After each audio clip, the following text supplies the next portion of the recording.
Greetings to all. Myself Maheswari Assistant Professor, Dr. SNS College of Education, Coimbatore.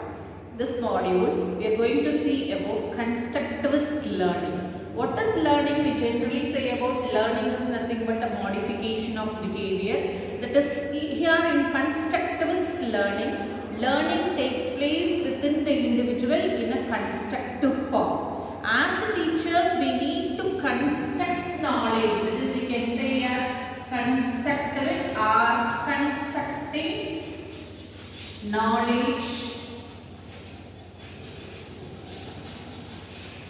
in the student's mind. How we are constructing the knowledge now? We are analyzing about the previous knowledge of the learners. First, we have to think about what they are having in their mind. That is, we are knowing about the previous knowledge of the learners.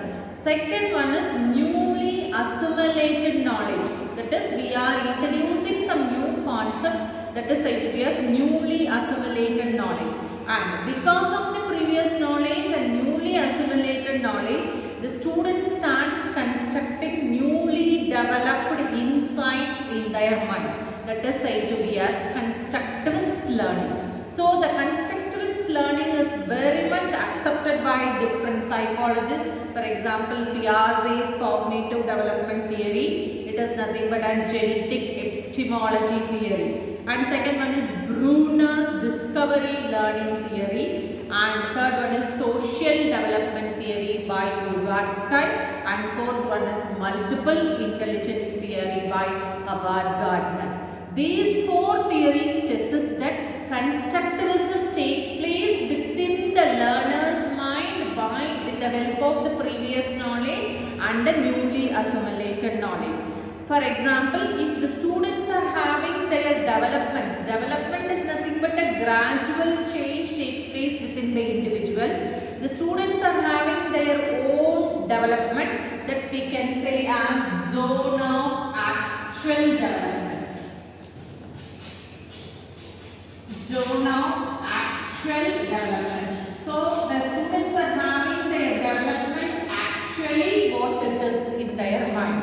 And second one is zone of proximal development. When the learner starts learning, development takes place step by step. The development is said to be as proximal development. And last one is zone of potential development. It is nothing but what are the potentialities the individual is having. Based on the potentialities, it is constructed in the individual mind, isn't it? So, the individualities we can identify in this constructivist area. That is, each one is having their own potential. Based on the potentiality, this potential development takes place. So, constructivism is done in the student's mind based on the previous knowledge and newly accumulated knowledge, and student starts developing their newly gathered content. It is accepted by four theories, that is Piaget, Bruner, Vygotsky and Howard Gardner. And three stages are there, that is zone of actual development, and second one is zone of proximal development, and last one is zone of potential development. So, constructivism takes place because of individual mindset, and individuality determines how their potential abilities are developed. Thank you. Now, I am going to construct the structure of a human heart in student's mind. When I start explaining about the structure of a human heart, the student starts imagining how the heart is.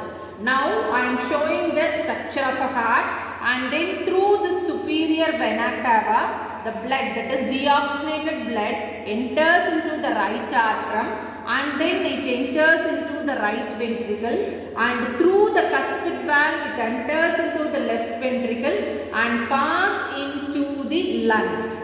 In the lungs, the blood gets purified and it enters into the left atrium and then pass into the left ventricle, and through the pulmonary vein, it is here, it is distributed all over the body. Now I fixed about the circulation of the blood about the process of circulation of the blood. I am constructing knowledge about the process of circulation of blood. Now my student will say about how it takes place. In student's mind, how it is constructed, we must see. Now, I constructed my knowledge about structure of heart through my teacher's explanation.